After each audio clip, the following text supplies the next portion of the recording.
to'rtta sifat bor jannat sifatlaridan, jannat xazinalaridan deyiladi. Bu to'ralasi ham yashirishga ketadi.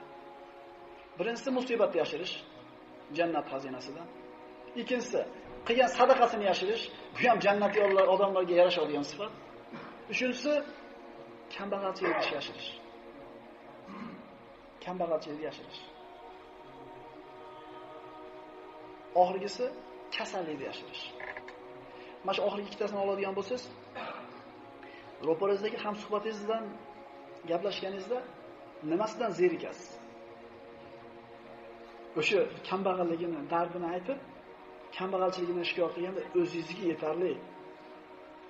O'zi zo'rg'a kecha shu tashvishingizni zikr aytib, Alloh deb esdan chiqarib, normal formaga kirib turuvdingiz, keldida o'zini dardini aytayapti. Mana shu to'rtta sifat jannatiy kishilarga yarashadigan jannatning xazinalaridan. Bu musibatni, sadaqani, kambag'allikni hamda kasallikni yashirishlik.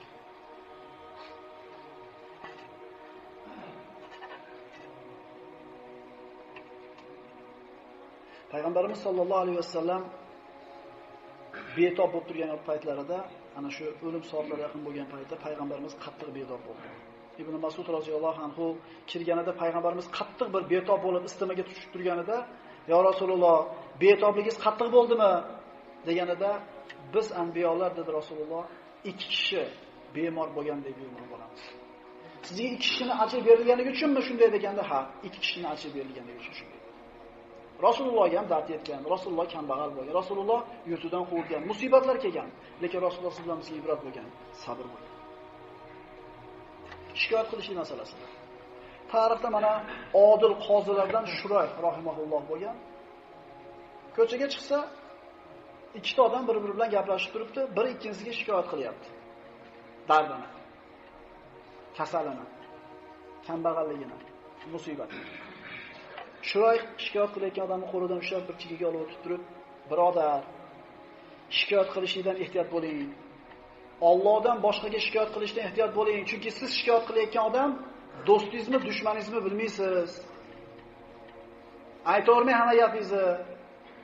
Agar do'stingiz bo'lsa, uni ichini ezib qo'yganingiz qoladi, sizga foyda keltira olmaydi. Uni qiynaganingiz qoladi. Endi agar dushmaningiz bo'ladigan bo'lsa, siringizni ochadi, sizni zararingizga harakat qiladi. Allohdan boshqasiga shikoyat qilmanglar" deb tavsiya qiladi.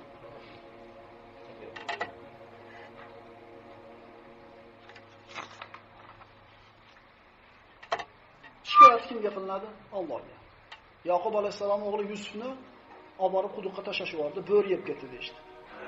Bir necha yildan keyin Misrga borib Binyaminni ham qo'yib kelishdi. Yusuf alayhisalomni qilgan hiylasi bilan. Shunda Yaqub alayhisalom uyiga kirib, o'g'li Yusufni eslab yig'laganida akalari, Yusufni gapirasiz hali ham necha yil o'tib ketdi, bo'ri yeb ketgandir, suvga cho'kib ketgandir. Nima shikoyat qilib Yusuf deysiz deganida, "Innama ashku bathi va huzni ilalloh." Men senlarga shikoyat qilmayapman. Men Allohga aytayapman dardimni.